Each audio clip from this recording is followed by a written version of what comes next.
La intención es que Begoña Gómez, la intención del juez, es que sea juzgada por un juzgado popular, por personas de a pie, que entre todos tienen que cumplir un requisito, no tener ya una opinión formada sobre este caso. Y claro, con la polarización en la que vivimos, ¿cómo garantizar, cómo encontrar a 9 personas que sean totalmente imparciales para juzgar a Begoña Gómez? Y aquí le queremos preguntar en primer lugar, claro, es que son 24 años lo que solicitan las acusaciones por hasta 4 delitos, casi lo que te piden por un asesinato. La importancia, ¿cuál es la importancia exactamente de que este juicio vaya a ser conjurado? Bueno, en primer lugar, la instrucción se ha canalizado hacia el procedimiento del jurado porque hay 2 delitos que forman parte de la investigación, que son el de malversación y el de tráfico de influencias, en los que la ley dice que deben seguir los trámites del tribunal del jurado. Esto plantea algunas situaciones problemáticas en casos especialmente mediáticos y también con elementos ideológicos o políticos, y este sin duda lo es, y mucho, por posibles sesgos ideológicos, conocimientos previos. Habitualmente los miembros de los jurados no conocen los hechos, no conocen a los protagonistas, pero no ocurre lo mismo en este tipo de casos. De todos modos, Iñaki, también es cierto que los jueces profesionales, cuando tenemos determinados casos, también podemos sufrir sesgos similares y también conocemos los hechos. No estamos encerrados en una campana de cristal y, por tanto, tendríamos que ver cómo se desarrollan los hechos. Y un apunte que creo que es importante, todavía no está decidido si el asunto se va a celebrar con un tribunal del jurado.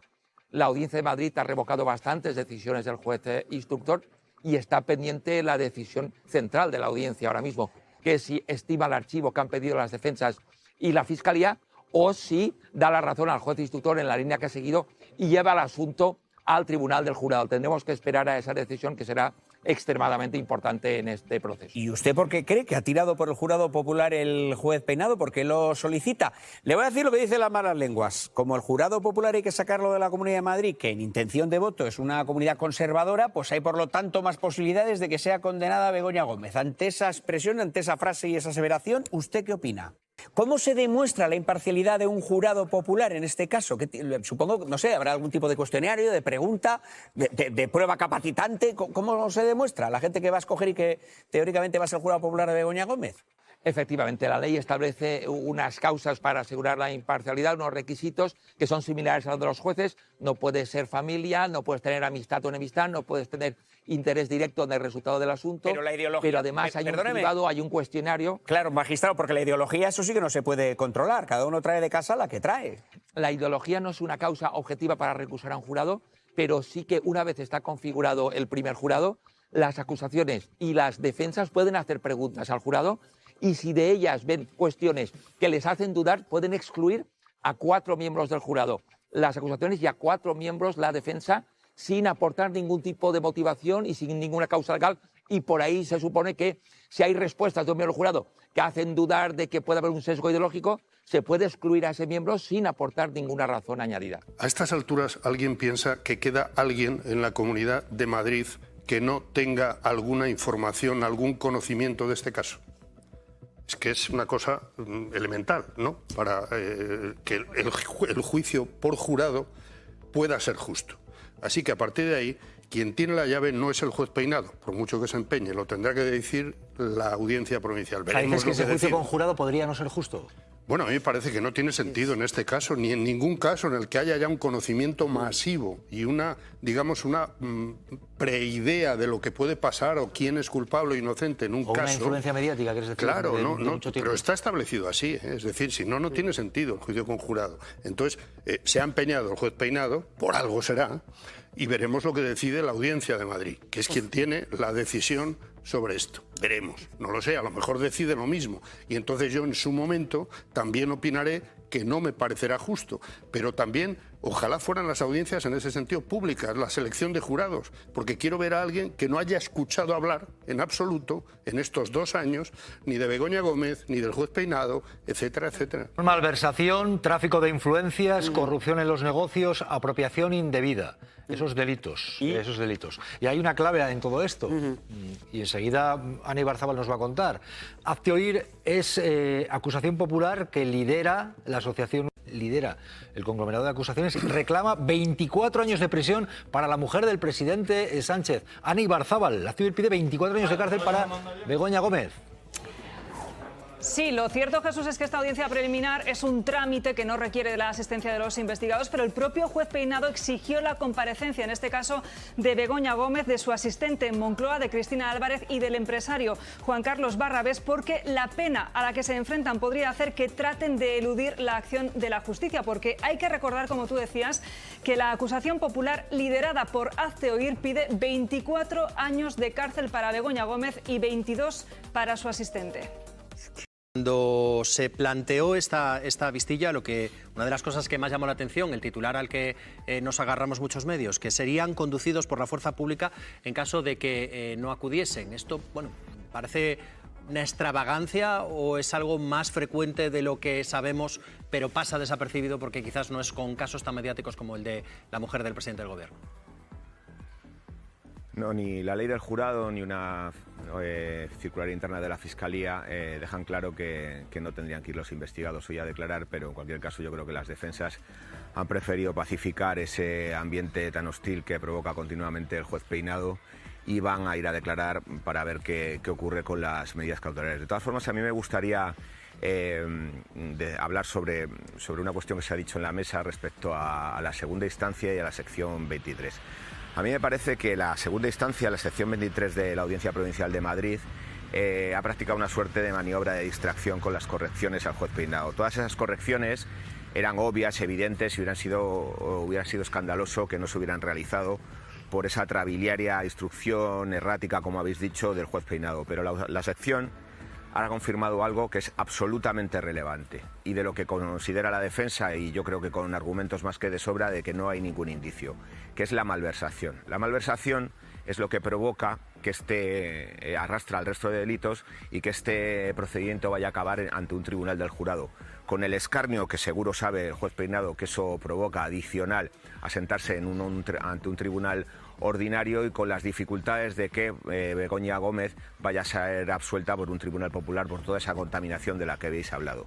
Esa malversación que debería haber detenido la segunda instancia, la sección 23, no solo no lo hizo, sino que lo avaló. La defensa de Begoña Gómez está resignada de alguna manera a lo que va a ocurrir desde diciembre, cuando un auto fundamental de esa sección confirmó y avaló el delito de malversación, utilizando, por ejemplo, flagrantes falsedades, como por ejemplo que las asistentes o asistentes de otras mujeres de presidentes del gobierno eran expertos en protocolo. Eso es manifiestamente falso, lo sabe todo el mundo ha visto las fotografías, por ejemplo, de la esposa del presidente del gobierno con el actual miembro de la ejecutiva del PP, Jaime de los Santos, sosteniéndole las bolsas.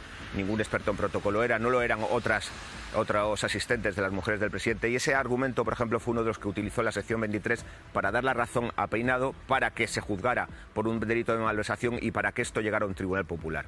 La sección 23 es una sección que se ha mostrado beligerante en el pasado con decisiones de este gobierno. Esa sección tuvo, por ejemplo, que resolver un recurso sobre unos disturbios que hubo en Madrid en relación con la sentencia del Procés, y utilizó eso de una forma que causó bastante sorpresa para presentar un recurso de inconstitucionalidad a la ley de amnistía de este gobierno, probablemente la ley que ha soliviantado al sector más conservador del poder judicial. Con lo cual yo creo que todas esas correcciones que hicieron no tenían más remedio que hacerlas al juez Peinado, pero que en lo fundamental y en donde han apoyado toda su instrucción y de lo que deriva eso, que vaya a haber al final un juicio por el tribunal del jurado, es apoyando el delito de malversación, incluso dando pistas al juez de por dónde debería seguir esa instrucción para que calara esa acusación.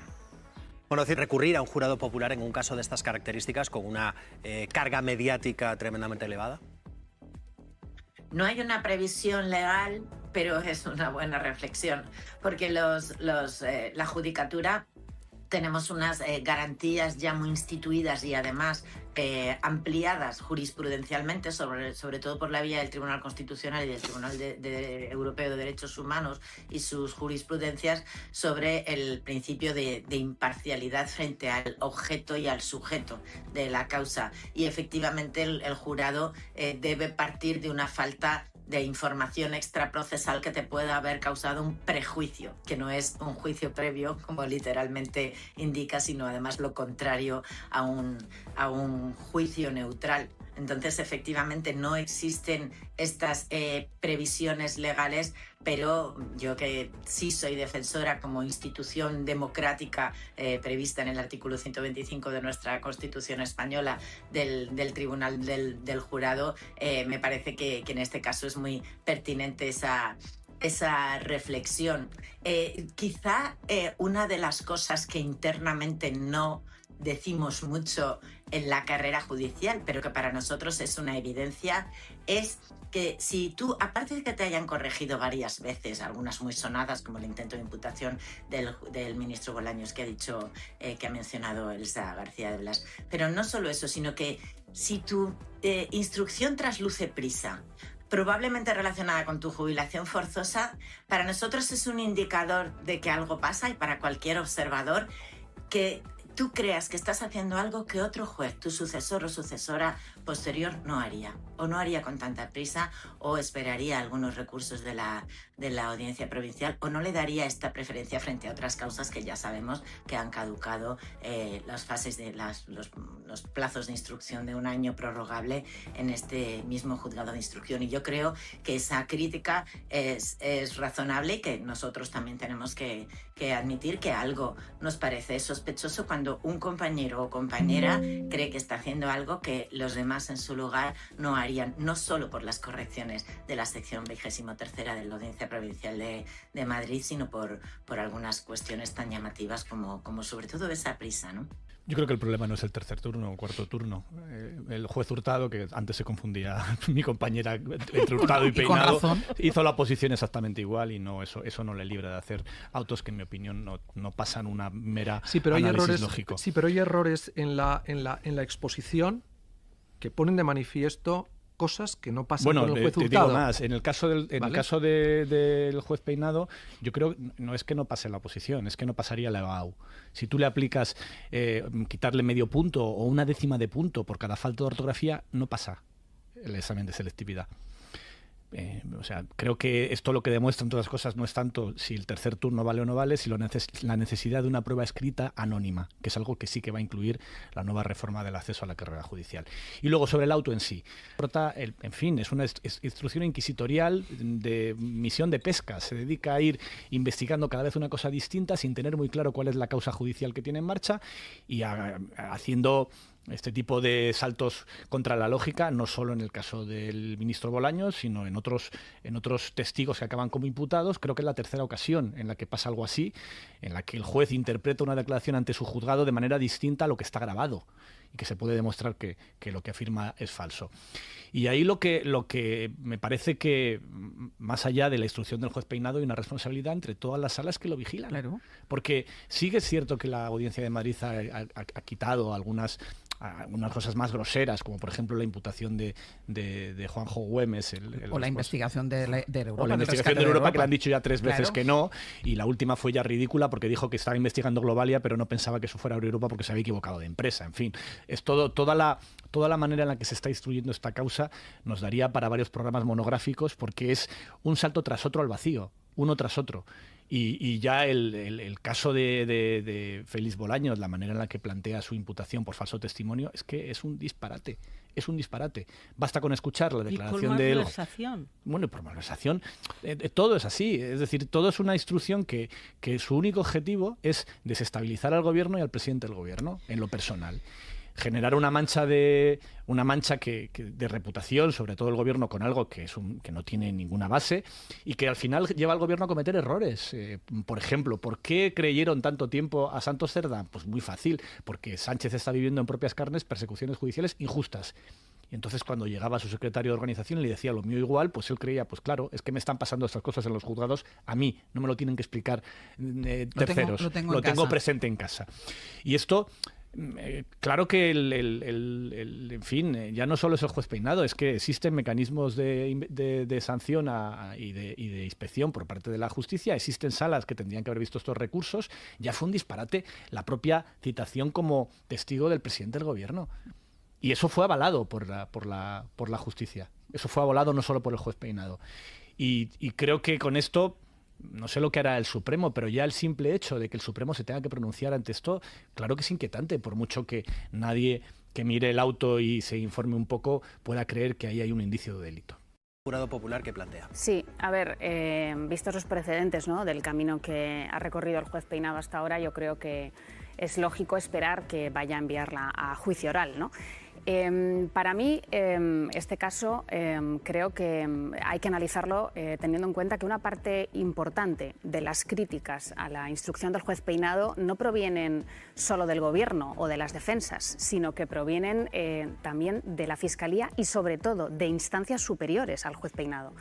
Hay una cadena de correcciones que le han hecho instancias superiores, desde la Audiencia Provincial al Tribunal Supremo, por cuestiones como falta de motivación de autos, en los que le han reprochado que incluso no hace un mínimo esfuerzo argumentativo, le han reprochado y tumbado intentos de imputaciones, como por ejemplo la del ministro Félix Bolaños, porque carecían de una mínima base indiciaria.